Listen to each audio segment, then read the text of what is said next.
Hello friends, I am Santosh. Welcome to I Sutra. दोस्तों, I hope you are all doing very well. आशा करता हूँ आप सब बहुत अच्छे होंगे। आज का जो मोटिवेशनल कोट है इसमें बोला गया है, you have to be odd to be number one. मतलब आपको दुनिया में अगर सबसे अलग दिखना है तो आपको बिल्कुल अलग होना होगा। अलग होना होगा in terms of work hard, मतलब ज़्यादा मेहनत करनी होगी आपको औरों से ज़्यादा। अलग जो आपके अंदर एक लाइफ स्टाइल जो नॉर्मल जो लोग जीते हैं उनके जीने के तरीके में और आपके जीने के तरीके में एक डिफरेंस होना चाहिए। अलग तरीके से आपका एक शेड्यूल होना चाहिए जो आपके लाइफ में डिसिप्लिन होना चाहिए। तो ये सारी चीज़ें जो हैं वो आपकी जब अलग होंगी दूसरे लोगों से तो ऑटोमेटिकली आप सक्सेसफुल होते हुए नज़र आओगे। तो यही चीज़ बोली गई है। ये चीज़ सिंपल टूल्स हैं, आप अपनी लाइफ में डे टू डे लाइफ में इंप्लीमेंट कर सकते हैं। ये जो मोटिवेशनल कोट्स मैं स्टार्टिंग में बताता हूँ इसका मतलब ये नहीं होता कि मैं आपको कुछ ऐसा मतलब कुछ घुट्टी पिला रहा हूँ। ये एक ऐसी चीज़ होती है जो हर दिन आप अपने आप में इंस्पिरेशन लेते हैं। और मोटिवेशन का सबसे अच्छा तरीका पता है क्या है? सबसे अच्छा तरीका ये है कि मोटिवेशन आप खुद में रखें, खुद से आप मोटिवेशन निकाल के लाएं। आपके अंदर से मोटिवेशन आना चाहिए। मैं मोटिवेट कितना भी आपको कर लूँ, लेकिन आप जब तक खुद से, अपने आप से, अंदर से आप मोटिवेट नहीं रहेंगे तो that is not the worth. तो यही चीज़ यहाँ पे बोली जा रही है।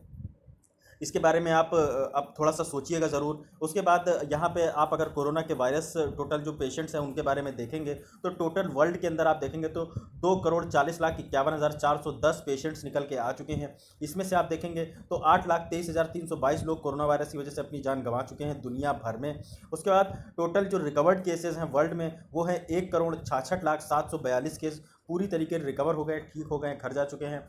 टॉप कंट्रीज़ अगर आप देखेंगे तो टॉप पे यूएसए बना है, दूसरे पे ब्राज़ील, तीसरे पे इंडिया, चौथे पे रशिया, पाँचवें पे साउथ अफ्रीका। इंडिया के अगर केसेस की बात कर ली जाए तो इंडिया में लगभग इस समय 32,31,754 केसेस निकल के आ चुके हैं। इसमें से लगभग 59,612 लोग कोरोना की वजह से अपनी जान गंवा चुके हैं। वहीं अगर आप बात करें रिकवर्ड केसेस की इंडिया के अंदर तो 24,67,250 लोग पूरी तरीके कोरोना वायरस से रिकवर कर गए हैं, ठीक हो चुके हैं। तो ये था कोरोना अपडेट। चलता हूँ पहले न्यूज़ की तरफ। दोस्तों, ये मैंने आज आपके लिए जो लेक्चर की इंडेक्स है, बेसिकली क्या कुछ टॉपिक्स मैं आपके साथ डिस्कस करने वाला हूँ उन सब चीज़ों का एक मैंने इंडेक्स आपके लिए तैयार किया है। अगर आपको पसंद आए तो प्लीज़ बताइएगा। जेनेटिकली मॉडिफाइड मॉस्किटोज़ की सबसे पहले बात करेंगे। इसमें कैसे मॉस्किटोज़ को जेनेटिकली मॉडिफाई करके एटमॉस्फियर में, हमारे इकोसिस्टम में छोड़ा जा रहा है अमेरिका के द्वारा, जिससे कि जो बीमारियां हैं जैसे कि जीका वायरस, उसके बाद आपका जो मलेरिया और ये सब जो बीमारियां होती हैं उनसे कहीं ना कहीं कंट्रोल पा सकें। उसके बाद यहाँ बात की जाएगी डिज़ाइनर बॉडीज़ की। डिज़ाइनर एंटीबॉडीज़ जो होंगी उसके बेसिकली आपके जो हमारे इस समय जो कोरोना वायरस के समय में जो इम्यूनिटी सिस्टम है वो का बोला जा रहा है कि जिसका इम्यूनिटी सिस्टम कमज़ोर है वो कहीं ना कहीं ज़्यादा प्रोन है कोरोना वायरस के लिए। तो उस बारे में बात की जाएगी, कैसे अच्छी एंटीबॉडीज़ और कैसे एंटीबॉडीज़ जो है अपने आप को इस समय रीडेवलप कर रही हैं, तरीके से मतलब म्यूटेट कर रही हैं, जिससे कि ये हमारे जो बॉडी में वायरस आ रहा है कोरोना वायरस उससे अच्छे से लड़ सकें। उसके बाद यहाँ बात की जा रही है एल्यूसिव टैक्स पेयर के बारे में। यहाँ पे बेसिकली आप देखेंगे इस एडिटोरियल में जो हमारे देश में इस समय जो कम रेवेन्यू जनरेट हो रहा है, जो कम पैसा जीएसटी के माध्यम से डायरेक्ट टैक्सेस जो है वहाँ से कम पैसा जो आ रहा है उससे काफ़ी ज़्यादा हमारे देश की सरकार को जो नुकसान हो रहा है उस बारे में इसमें बात की जा रही है। फिर यहाँ पे बात की जा रही है फिस्कल काउंसिल की। फिस्कल काउंसिल बेसिकली जो हमारे देश का, जैसे आपने बोला ना, सरकार, लेट्स से कि सरकार है कि आमदनी अठन्नी कर रही है और खर्चा रुपया कर रही है, तो इसकी वजह से जो हमारे जो बेसिकली जो एक तरीके से बैलेंस बिगड़ा हुआ है, हमारे देश की जो बजट है उसका बैलेंस बिगड़ा हुआ है, उस बारे में बात की जा रही है, कैसे हम आगे मैनेज करके चलेंगे। वेलफेयर इन कोविड टाइम्स, इसमें हम डिस्कस करेंगे कि कैसे कोविड टाइम में भी हम अच्छी अच्छी चीज़ें इंप्लीमेंट कर सकते हैं। फिर यहाँ पे बात की जा रही है मेक इन इंडिया वर्सेस आत्मनिर्भर भारत। तो चलिए सबसे पहले देख लेते हैं जेनेटिकली मॉडिफाइड मॉस्किटोज़ क्या होते हैं। अभी आप देखेंगे तो फ्लोरिडा यूएसए के अंदर जो कि है उसने 750 मिलियन मॉस्किटोज़ जो है जो कि जेनेटिकली मॉडिफाइड हैं वो मॉडिफाइड किए हैं, जिससे कि रिड्यूस किए जा सके लोकल पॉपुलेशंस को। तो आप समझ सकते हैं कि अमेरिका में जो वायरस की वजह से ये सॉरी जो मलेरिया और मॉस्किटोज़ की वजह से जो जाने वाली जाने हैं उन सबको कंट्रोल करने के लिए सारे स्टेप्स उठाए जाते हैं टाइम टू टाइम। इसका बेसिक जो एम होगा, जो नंबर ऑफ़ मॉस्किटोज़ जो है, मच्छर जो है, इनको कहीं ना कहीं कम करने का है, जिससे कि जो डेंगू और जीका वायरस जैसी बीमारियां हैं इनको कंट्रोल किया जा सके। यूएस की जो एनवायरमेंटल एजेंसी है उसने इसको परमिशन दे दी है। British based US operated company जो ऑक्सीटेक है ये इसको जेनेटिकली इंजीनियर इसने किया है। मेल जो इस मच्छर का नाम है एडेस एजिप्टी मॉस्किटो, जो कि रिस्पॉन्सिबल होता है जीका वायरस, डेंगू और ये सब के लिए, इसको अगर साइंटिफिकली हम इसका नाम देखें तो OX5034 बोलते हैं। एडियस एजिप्टी जो मॉस्किटो होता है इसे basically it is known for to spread deadly diseases. ये मतलब जानलेवा बीमारियां फैलाता है, जैसे कि dengue, Zika, chikungunya, yellow fever, ये सारी चीज़ें हैं। उसके बाद आप देखेंगे एक्सपर्ट्स ने वार्न किया है कि इस जो मच्छर जो है ये जो रिलीज़ किए गए हैं जेनेटिकली मॉडिफाइड, इनसे कहीं ना कहीं हमारे इकोसिस्टम में डैमेज पहुंच सकता है, क्योंकि जो हाइब्रिड इंसेक्टिसाइड रेजिस्टेंट मॉस्किटोज होते हैं उससे वो जो मतलब अभी आपने देखा होगा नॉर्मली मॉर्टिन जलाई हमने और मच्छर मरने लगते हैं। लेकिन अब आप देखिए, अगर जैसे हम कोई अच्छी क्वालिटी की मॉर्टिन लाते हैं, अच्छी जो अपडेटेड मॉर्टिन लाते हैं, तभी वो मच्छर मरते हैं। लेकिन पहले की अगर आप देखें, कुछ 10 साल पहले आप मॉर्टिन जलाते होंगे तुरंत सारे मच्छर मर जाते थे। अब क्या उनके अंदर वो जो एक तरीके से आप बोल सकते हैं इम्यूनिटी डेवलप हो रही है मॉर्टिन के खिलाफ, जिससे कि वो आसानी से मॉर्टिन से भी नहीं मरते। तो यही चीज़ बेसिकली बात की जा रही है कि कैसे ये सब जो मॉस्किटोज होंगे इससे हमारे इकोसिस्टम में नुकसान पहुंच सकता है। फिर यहाँ पे बात की जा रही है डिज़ाइनर एंटीबॉडीज़ के बारे में। ये आप देख सकते हैं डिज़ाइनर एंटीबॉडीज़ के पिक्चर। अभी जब से SARS-CoV-2 वायरस आया है तब से ये हमारे देश में आप देखेंगे इसकी कोई भी वैक्सीन या फिर वर्ल्ड के अंदर भी कोई वैक्सीन नहीं डेवलप हो पाई है। इनफैक्ट इसकी ऑल्टरनेटिव थेरेपीज़ के बारे में अब काफ़ी ज़्यादा जो है फोकस किया जा रहा है, जिससे कि जो नीडेड पेशेंट्स हैं, जिन पेशेंट्स को इसकी सबसे ज़्यादा ज़रूरत है, दवाई की ज़रूरत है, बीमार हैं वो, उनको पेशेंट्स को इंस्टेंट इम्यूनिटी बूस्ट की ज़रूरत पड़ रही है। तो साइंटिस्ट जो है उन्होंने आइसोलेट किया है हाईली पोटेंट मोनोक्लोनल एंटीबॉडीज़ जो कि काम करेंगी SARS-CoV-2 वायरस के खिलाफ, जिससे कि बेसिकली जो एंटीबॉडीज़ होंगी ये कहीं ना कहीं इस जो SARS-CoV-2 वायरस इससे फाइट कर पाएंगी। और इसका अभी ह्यूमन ट्रायल भी चल रहा है। साइंटिस्ट जो है अलग अलग इसकी टेस्टिंग एफिकेसी के बारे में पढ़ाई कर रहे हैं, देख रहे हैं क्या कुछ इसका रिस्पॉन्स होगा, इम्यून रिस्पॉन्स होगा। उसके बाद जो प्रिवेंशन ट्रायल है वो अभी कोविड-19 प्रिवेंशन ट्रायल नेटवर्क के तहत USA के अंदर चल रहा है, जिसे आप COVPN बोलते हैं। तो आप इसके बारे में आइडिया रख सकते हैं। फिर यहाँ पे बात की जा रही है इल्यूसिव टैक्स पेयर, जो कि GS3 इकोनॉमिक डेवलपमेंट का काफ़ी ज़्यादा इंपॉर्टेंट टॉपिक है। दोस्तों अभी जब से कोरोना वायरस हमारे देश में फैला है तब से आप देखेंगे इंडिया का जो इकोनॉमी है वो काफ़ी ज़्यादा लो लेवल पे जा चुकी है। हमारे देश में जो डिमांड और सप्लाई का जो पूरा एक जो चेन था वो कहीं ना कहीं डिसरप्ट हो चुका है। हमारी जो डिमांड है ऑल टाइम लो पे है और जो मैन्युफैक्चरिंग सेक्टर है वो भी ऑल टाइम लो में है, जिसकी वजह से हमारी जो इकोनॉमी का जो चक्का है वो कहीं ना कहीं रुका हुआ है। तो उसी बारे में बात की जा रही है, उसके क्या कुछ और इम्प्लीकेशंस हैं। अभी आपने देखा कि लोगों की जो इनकम है there is increase highly increased due to fall in incomes due to lockdown induced by कोविड-19 पैंडमिक की वजह से हमारे देश की जो इनकम है उसमें काफ़ी ज़्यादा एक आप बोल सकते हैं डिक्लाइन आया है। गवर्नमेंट ने हालांकि कुछ ऑप्शंस जैसे कि ज़्यादा टैक्स कलेक्ट करने के लिए एक ज़्यादा अपनी पॉलिसी जो है उस पर फोकस किया है, जिससे कि इनका जो ज़्यादा टैक्स कलेक्ट करने की वजह से आप देखेंगे काफ़ी ज़्यादा और प्रॉब्लम्स देखने को मिल रही हैं। लेकिन अगर आप देखेंगे शार्प राइज देखने को मिल रहा है हमारे देश के अंदर, अनएम्प्लॉयमेंट बहुत ज़्यादा तेज़ी से बढ़ रहा है, लोग बेरोज़गार हो रहे हैं। जो बेरोज़गार नहीं भी हैं, जिनकी नौकरी लगी भी हुई थी उनकी नौकरी जा रही है, उनकी सैलरी कम हो रही है, वो स्ट्रेस में जा रहे हैं, टैक्स कलेक्शन जो है वो कम हो रहा है। और यही कारण है कि हमारे देश की जो इकॉनमी है वो काफ़ी ज़्यादा लो लेवल पे जा रही है। अगर आप देखेंगे इनकम टैक्स रिफॉर्म्स जो हैं इनको ये लॉन्च किए गए थे जिससे कि एक फेसलेस, पेनलेस और सीमलेस सिस्टम बनाया जा सके। अभी आपने देखा होगा कुछ दिन पहले मैंने डिस्कस किया था कि अब इनकम टैक्स और जो टैक्स पेयर्स हैं उनके बीच में एक फेसलेस, पेनलेस और सीमलेस कॉन्टैक्ट देखने को न मिलेगा। मतलब एक दूसरे से मिले बगैर वो टैक्स की जो भी मान लो कोई चोरी कर रहा है तो वो चोरी से कैसे बचाया जाए, या फिर वो कोई टैक्स नहीं दे रहा तो उसको कैसे बाध्य किया जाए टैक्स देने के लिए। ये सब चीज़ों के लिए अब डायरेक्ट फिजिकल कॉन्टैक्ट की ज़रूरत नहीं है। किसी से भी आप रैंडमली, मान लीजिए कोई केरला में बैठा हुआ है इनकम टैक्स ऑफिसर है, वो रैंडमली यूपी के अंदर किसी जिले का वहाँ पे कोई जो टैक्स नहीं दे रहा उससे बात करके उससे बात कर सकता है कि कैसे आपको अपना टैक्स देना है, और नहीं देंगे तो क्या कुछ इम्प्लीकेशंस आपको फेस करने पड़ सकते हैं। ये सब चीज़ें बात बताई जा रही हैं। इसके बाद आप देखेंगे कि हमारे देश में जो टैक्स पेयर्स हैं वो काफ़ी ज़्यादा घटते जा रहे हैं। उसका कारण क्या है? सबसे पहला तो जॉब जा रही है, जैसा कि मैंने आपको बताया।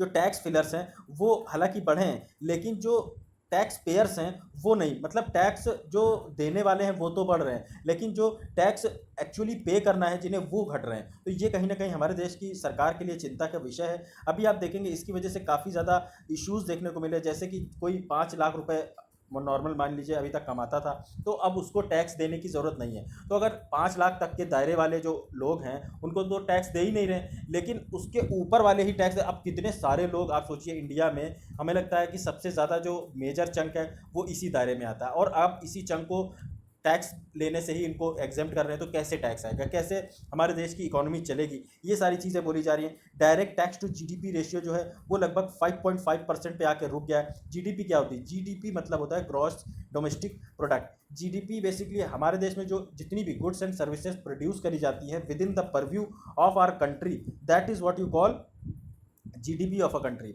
इसके बाद आप देखेंगे जो रिटर्न्स लोग फाइल कर रहे हैं उनमें आप देखेंगे काफ़ी ज़्यादा कमी देखी जा रही है। उसके बाद टैक्स टू जीडीपी रेशियो जो है, नंबर ऑफ टैक्स पेयर्स जो हैं वो दोनों लोग बढ़ रहे हैं। लेकिन जो नेट टैक्स है, नेट टैक्स क्या होता है? नेट टैक्स जो टोटल टैक्स कलेक्ट हो रहा है उसमें कमी देखी जा रही है। आप देखेंगे इंक्रीजिंग जो टैक्स रेट है इसकी वजह से काफ़ी ज़्यादा बोला जा रहा है कि it will comply would improve only tax to GDP ratio. Tax to GDP ratio से ही इसमें टैक्स रेट बढ़ने से फ़र्क पड़ेगा, इम्प्रूव होगा, लेकिन जो ओवरऑल टैक्स कलेक्शन है उस पर फ़र्क ज़्यादा नहीं पड़ेगा।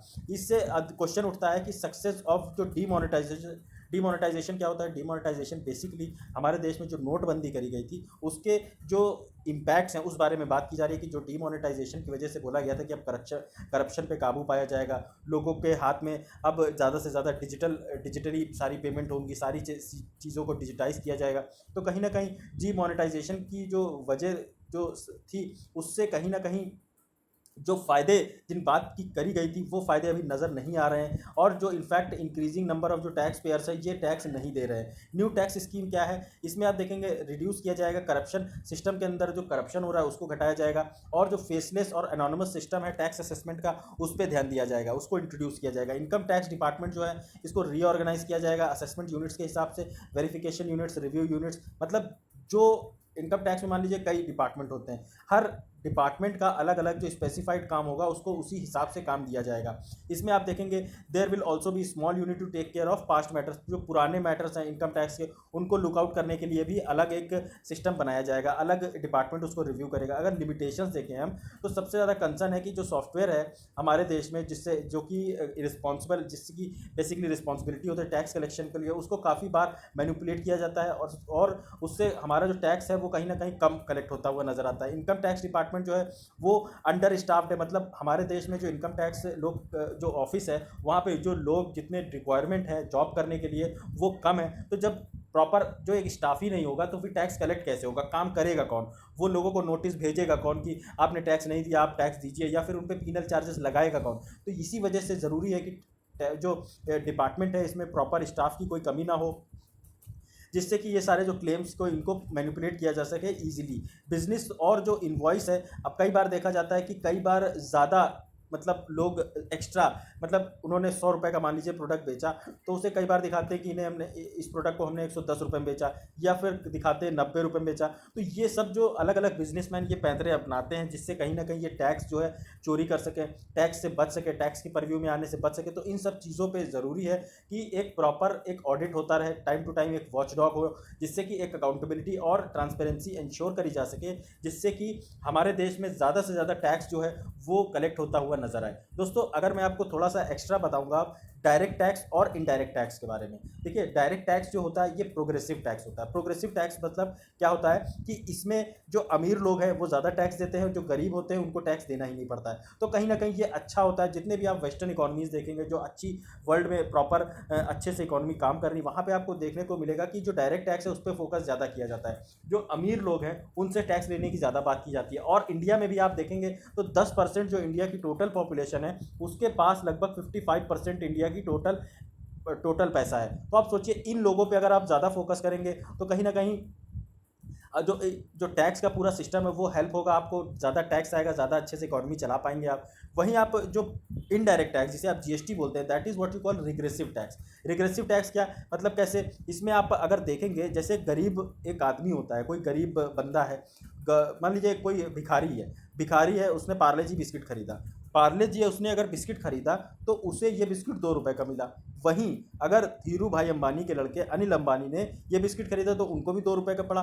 तो इसमें मान लीजिए 10 पैसे की कमाई हो रही है सरकार को एक बिस्किट पे, तो दोनों जगह से 10 पैसे ही कमा रही है। इसीलिए इसे बोला जा रहा है रिग्रेसिव टैक्स। जबकि होना क्या चाहिए कि धीरू भाई अंबानी से आप अगर 2 रुपये में से 1 रुपये 90 पैसे भी टैक्स ले लोगे तो उनको उनकी फ़र्क नहीं पड़ेगा, लेकिन इस 2 रुपये से आप इसमें अगर इससे टैक्स के माध्यम से इतना पैसा ले रहे हो, अगर यही चीज़ इसको आप सस्ते में अवेलेबल कराओ या फिर कम पैसे में दो, तो वो चीज़ अच्छी रहेगी ना कि आप इनको ये बिस्किट जो है वो 50 पैसे का ही दे दो। तो यही चीज़ बोली जा रही है कि रिग्रेसिव होता है, कि सब पे ये बराबर इम्पैक्ट डालता है। और टैक्स का सिस्टम ये होना चाहिए जिसको जो केपेबल है वो ज़्यादा टैक्स दे और जो इनकेपेबल है वो कम टैक्स दे। इसीलिए रिग्रेसिव और प्रोग्रेसिव का मैंने आपको ये फंडा समझाया। आई होप आपको ये समझ में आया होगा। यहाँ पे बात की जा रही है फिस्कल काउंसिल, ये भी इकोनॉमिक डेवलपमेंट का एक इंपॉर्टेंट टॉपिक है। पैंडेमिक के टाइम पे आपने देखा हमारे देश की जो इकोनॉमी है बहुत ज़्यादा ह्यूजली डिसरप्ट हुई है, और इसी वजह से आप देखेंगे जो सेंटर के फिनेंसेस हैं और स्टेट्स के फिनेंसेस हैं वो बहुत ज़्यादा बुरी तरीके हिट हुए हैं, बहुत ज़्यादा कियोस में चल रहे हैं। फिस्कल डेफिसिट एस्टिमेट किया गया है कि 7% ऑफ जीडीपी का रहने वाला है, और consolidated fiscal deficit of union और स्टेट जो है ये 12% ऑफ जीडीपी का रहेगा। और ओवरऑल डेप्ट जो है, मतलब ओवरऑल जो कर्जा है वो लगभग 85% का हो जाएगा। तो आप समझ सकते हैं कि हमारा जो फिस्कल डेफिसिट टारगेट्स थे अभी तक, उसको कहीं ना कहीं मीट करने में हमारी जो सरकारें हैं सब विफल होती जा रही है, चाहे वो राज्य सरकार हो चाहे वो केंद्र सरकार हो, सभी जगह विफलता हाथ लग रही है। क्योंकि टाइम ही ऐसा है। कारण क्या है, कोविड-19 है, हर जगह आपको बड़ी बड़ी अच्छी अच्छी पॉलिसीज़ लेके आनी है, ज़्यादा से ज़्यादा हॉस्पिटल बनाने हैं, ज़्यादा से ज़्यादा वेंटिलेटर लाने हैं, ज़्यादा से ज़्यादा बेड्स लाने हैं। तो इस वजह से सरकार जो है अभी इस पे इतना ध्यान नहीं दे रही है। लेकिन गवर्नमेंट को चाहिए कि जब उनकी जो अभी ये कंडीशन रीस्टोर हो तो क्रेडिबल फिस्कल कंसोलिडेशन होना चाहिए जब क्राइसिस खत्म हो जाए। मतलब ये जो कर्ज है इसको चुकाने के लिए सरकार को एक प्रॉपर एक फोकस रखना चाहिए। उसके बाद जो फिस्कल काउंसिल है ये फिस्कल कंसोलिडेशन को कंट्रोल करने के लिए कहीं ना कहीं बहुत ज़्यादा इंपॉर्टेंट रोल प्ले करती है। अभी आप देखेंगे हमारे सबसे पहले सब ज़रूरी जो काम करने के लिए है वो है कि हमें एक ट्रांसपेरेंट बजट होना चाहिए। इंडिया का बजट आप अक्सर देखेंगे कि कॉम्प्रिहेंसिव, ट्रांसपेरेंट और जो अकाउंटेबिलिटी है वो कहीं ना कहीं नहीं होती है हमारे देश के बजट में। इसी वजह से कई बार आप देखेंगे कि सरकार आमदनी जो है वो 50 पैसे कर रही है और खर्च क्या कर रही है 1 रुपये। तो ये 50 पैसे जो आप एक्स्ट्रा जो कर्ज लेके दे रहे हैं, इस ये कहीं ना कहीं आपका जो बर्डन है, डेप्ट क्राइसिस है, जो फिस्कल डेफिसिट है वो जो बढ़ता जा रहा है, ये कहीं ना कहीं बहुत ज़्यादा दिक्कत देता है। करंट अकाउंट डेफिसिट बढ़ता है तो पूरे इंडिया की जो इकोनॉमी है उस पर इम्पैक्ट पड़ता है। आप देखेंगे there has been trend of postponement of targets. अभी जो टारगेट्स हैं उनको पोस्टपोन किया जा रहा है, जो फिस्कल टारगेट्स हैं या जो कंसोलिडेटेड फंड ऑफ इंडिया जो करंट अकाउंट डेफिसिट के जो टारगेट्स हैं ये सारे इन सब को अभी मतलब पोस्टपोन किया जा रहा है कि non settlement of bill payments, budget financing, ये सब चीज़ें आगे मतलब इनको वॉच आउट किया जाएगा, ध्यान दिया जाएगा, जिससे कि इनको आगे अच्छे से कंट्रोल किया जा सके। सीएजी रिपोर्ट जो है वो भी हाईलाइट करती है कि जो बजट है उनको प्रॉपरली जो है उनकी लाइबिलिटीज़ हैं उनको हाइड कर दिया जाता है। इसलिए ये काफ़ी ज़्यादा ये टू करेक्ट दीज अनोमलीज जो इन प्रॉब्लम्स हैं इनको करेक्ट करने के लिए हमारे देश में जब 13th फाइनेंस कमीशन रिकमेंड किया गया था कॉन्स्टिट्यूशन के अंदर में कि फिस्कल काउंसिल लानी बहुत ज़्यादा ज़रूरी है। FRBM जो है फिस्कल रिस्पॉन्सिबिलिटी बजट मैनेजमेंट, ये बेसिकली क्या होता है, फिस्कल रिस्पॉन्सिबिलिटी बजट मैनेजमेंट जो है उसमें आप देखेंगे कि जो स्टेट्स होते हैं अपने फिस्कल डेफिसिट को कंट्रोल करते हुए नजर आते हैं। तो अगर सारे स्टेट्स मिलके अपना अपना फिस्कल डेफिसिट कंट्रोल करके चलेंगे तो कहीं ना कहीं सेंटर के ऊपर बर्डन कम हो जाएगा। तो यही चीज़ बोली जा रही है फिस्कल रिस्पॉन्सिबिलिटी FRBM एक्ट जो है इसीलिए बनाया गया था, और इससे कैसे जो आमदनी अठन्नी और खर्चा रुपया वाला सिस्टम है इसको कंट्रोल किया जा सके। अब मैंडेट क्या है काउंसिल की, इसमें सबसे पहले एक अनबायस्ड रिपोर्ट सबमिट करी जाती है पार्लियामेंट को, जिससे कि जो लेवल ऑफ डिबेट है इससे एक ग्रेटर ट्रांसपेरेंसी देखने को मिले, अकाउंटेबिलिटी देखने को मिले, और जो फिस्कल डेफिसिट है वो कंट्रोल में रहता हुआ नजर आए। कॉस्टिंग ऑफ वेरियस पॉलिसीज़ और प्रोग्राम्स, इन पे बात की जा रही है कि जो बहुत बड़े बड़े वादे कर दिए जाते हैं, बड़ी बड़ी पॉलिसीज़ बना दी जाती है, बड़े बड़े प्रोग्राम्स बना दिए जाते हैं, जिसमें कि जो है प्रॉपर ट्रांसपेरेंसी और ये देखने को नहीं मिलती है। बहुत सारा लोक लुभावन वाद देखने को मिलता है जिसे आप पॉपुलिस्ट बोलते हैं, और लोग जैसे बोलते हैं ना कि चुनाव से पहले बोलते हैं कि भाई चुनाव जीत जाएंगे तो सबको 5-5 हज़ार रुपये देंगे, या चुनाव जीत जाएंगे तो सबको सारे किसानों का कर्ज माफ़ कर देंगे। तो ये कहीं ना कहीं इससे सरकारें चुनाव तो जीत जाती हैं लेकिन इसका जो बर्डन है वो जो टैक्स पेयर है उसे उठाना पड़ता है। तो जहाँ ज़्यादा ये जो बर्डन है इसको कैसे ओवरकम किया जाए, अकाउंटेबिलिटी बढ़ाई जाए, फिस्कल पॉलिसी के जो बड़े बड़े चेंजेस हैं वो ज़रूरी हैं इसमें करने के लिए। साइंटिफिक एस्टिमेट्स होने चाहिए जिससे कि जो कॉस्ट ऑफ प्रोग्राम्स और असेसमेंट है इसको पहले से ही फोरकास्ट किया जा सके, जैसी ज़रूरत हो उस हिसाब से ही जो पैसा इसमें खर्च किया जाए, उसी हिसाब से पॉलिसीज़ बनाई जाए। इसमें ज़रूरी है कि जो मॉनिटरिंग होनी चाहिए रूल बेस्ड पॉलिसीज़ के हिसाब से, जिससे कि एक अवेयरनेस आ सके और जो पार्लियामेंट के अंदर है चीज़ों को अच्छे से एक प्रॉपर लेवल पे मेंटेन करके चला जा सके। एट्रीब्यूट्स मतलब गुण, काउंसिल के क्या कुछ जो इंपॉर्टेंट गुण हैं वो है, it should have local local ownership चाहिए। मतलब जो भी लो लेवल पे, मतलब आप बोलिए एक तरीके से, अगर मैं अच्छा पॉलिटी से वर्ड एक उठाऊँ तो बोलते हैं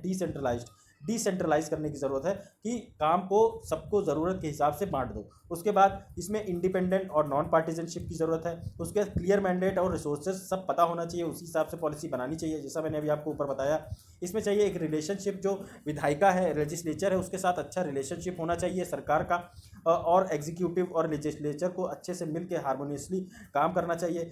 एक्सेस टू इन्फॉर्मेशन, लोगों को जो भी सरकार काम कर रही है उसका इन्फॉर्मेशन सब चीज़ें पता होनी चाहिए। ट्रांसपेरेंसी होनी चाहिए, अकाउंटेबिलिटी होनी चाहिए, और जो कम्युनिकेशन और एक्सटर्नल इवैल्यूएशन है वो होना चाहिए टाइम टू टाइम, जिससे कि ये इंश्योर किया जा सके कि जो भी काम किए जा रहे हैं हमारे देश की इकॉनमी के लिए वो हमारी बेहतरी के लिए हैं, और अगर कुछ फ्लॉज है तो उस बारे में भी पता चलना चाहिए। काउंसिल जो है उससे ये इंश्योर करना चाहिए कि ऑटोनॉमी मतलब एक स्वतंत्रता, अनबाइज्डनेस, ट्रांसपेरेंसी, अकाउंटेबिलिटी, इफेक्टिवनेस, ये सब बनी रहे, जिससे कि हमारे देश में जो इकॉनमी है एफिशिएंट वे में चलती रहे, जो फिस्कल जो डेफिसिट है वो कम हो सके, जो करंट अकाउंट डेफिसिट है वो कम हो सके, फॉरेक्स रिजर्व है वो बढ़ सके। तो यही सारी चीज़ें हैं जो सरकार को बेसिकली, फिस्कल रिस्पॉन्सिबिलिटी सरकार की बेसिकली जिम्मेदारी होती है, जिसमें रेवेन्यू आता है, कितना रेवेन्यू आया, आपने कितना स्पेंड किया, that is what you call fiscal responsibility. And reserve bank of India जो होती है उसके पास होती है मॉनिटरी पॉलिसी, वो मॉनिटरी पॉलिसी से हमारे देश की इकॉनमी को कंट्रोल करती है। इन्फ्लेशन वगैरह वो कभी दूसरे बात पे डिस्कस करूँगा। फिर यहाँ पे बात की जा रही है मेक इन इंडिया वर्सेस आत्मनिर्भर भारत के बारे में, कि क्या मेक इन इंडिया कैसे ज़्यादा मतलब उतना इफेक्टिव नहीं है जितना कि आत्मनिर्भर भारत है। अभी गवर्नमेंट ऑफ इंडिया ने जो लॉन्च किया है हमारे देश में आत्मनिर्भर भारत प्रोग्राम, इसमें फोकस किया जा रहा है सेल्फ रिलायंस को, मतलब खुद से ही कैसे आप जो अपना एक बेहतर तरीके से अपने खुद में देश में चीज़ें डेवलप कर सकेंगे, चीज़ों को बना सकेंगे, वो बारे में बात की जा रही है। आत्मनिर्भर भारत को जो एक्सपेक्ट किया जा रहा है कि ये ज़्यादा it will be more successful than make in India program. Make in India program से ज़्यादा अच्छा ये इस सक्सेस अचीव करने वाला। अगर थोड़ा सा डिफरेंसेस,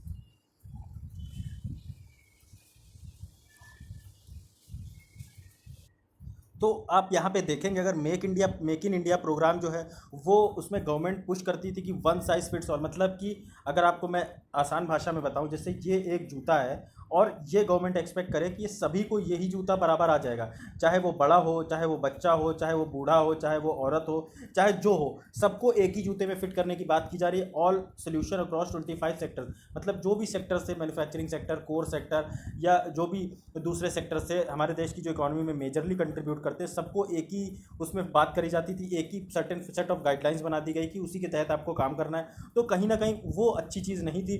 और लेकिन आत्मनिर्भर भारत जो स्कीम है इसमें आप बात की जा रही है सेल्फ रिलायंस, मतलब सेल्फ डिपेंडेंसी की बात की जा रही है कि खुद में हम अपना एक मैन्युफैक्चरिंग सेटअप जो है वो मैन्युफैक्चरिंग हब बन के दिखाएंगे, अपने आप से चीज़ों को डेवलप करेंगे। और जो इसमें आप देखेंगे मेजरली फोकस क्या किया गया है, डिफेंस सेक्टर में फोकस किया गया, फार्मास्यूटिकल सेक्टर्स में फोकस किया गया, उसके बाद आप देखेंगे इलेक्ट्रॉनिक सेक्टर में फोकस किया गया, जिससे कि जो आप देख सकते हैं कि काफ़ी ज़्यादा बेनिफिट देखने को मिलेगा।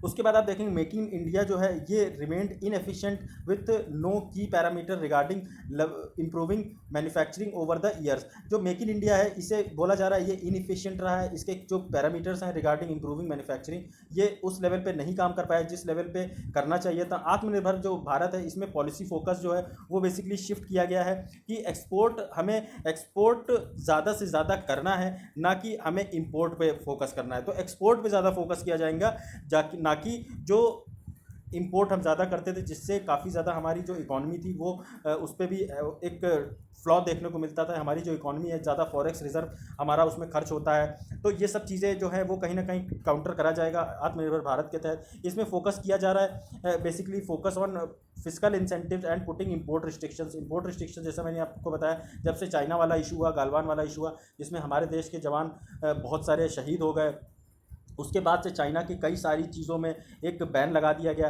तो इंपोर्ट रिस्ट्रिक्शन जब किया गया तभी तो, जब इंपोर्ट नहीं होगा हमें जो डिपेंडेंसी है जो हमारी दूसरे देशों पे थी वो डिपेंडेंसी अब हमें अपने देश की लोकल और इंडिजिनस कंपनी से वो डिपेंडेंसी जो है वो फुलफिल करने की एक जो सोच है वो एक तरीके से विकसित करने की ज़रूरत है। आत्मनिर्भर भारत जो है फोकस करता है इंडिया की अपनी एक लोकल स्ट्रेंथ पे instead of global competition is intense. आत्मनिर्भर भारत जो है ये काफ़ी ज़्यादा सक्सेसफुल होने वाला है क्योंकि इसमें डोमेस्टिक कंजप्शन होता है और डोमेस्टिक मार्केट में ही ये मतलब डोमेस्टिक मार्केट की नीड्स को लोकल्स के द्वारा एड्रेस किया जा रहा है। तो बेसिकली हमारे देश की मार्केट को ही हमारे देश के लोग एक्सप्लॉइट करेंगे, तो ये कहीं ना कहीं अच्छा होगा। इसमें इंपोर्ट के पे रिस्ट्रिक्शंस लगाई जा रही है वैल्यू एडिशन के हिसाब से, मतलब जिस चीज़ की मान लीजिए हमारे देश में को मोबाइल कंपनियां हैं, अलग अलग मोबाइल कंपनियां हैं, चाइना की, यूएस की, साउथ कोरिया की, अलग अलग देश की। तो अगर हम मान लीजिए जो इस क्वालिटी के जो मोबाइल इन देशों से आ रहे हैं, आईफोन, सैमसंग जैसी जो वीवो वगैरह हो गए, इनके अगर बराबरी का फ़ोन हम अपने देश में ही बना पाए, मान लीजिए वो 50,000 का फ़ोन बेच रहे हैं, यही मोबाइल हम इंडिया में बनाएं और वो हम 40,000 का बेचें, वही क्वालिटी प्रोवाइड करें, तो क्यों नहीं लोग इंडिया का ही प्रोडक्ट खरीदेंगे। तो ये सब चीज़ें बात की जा रही।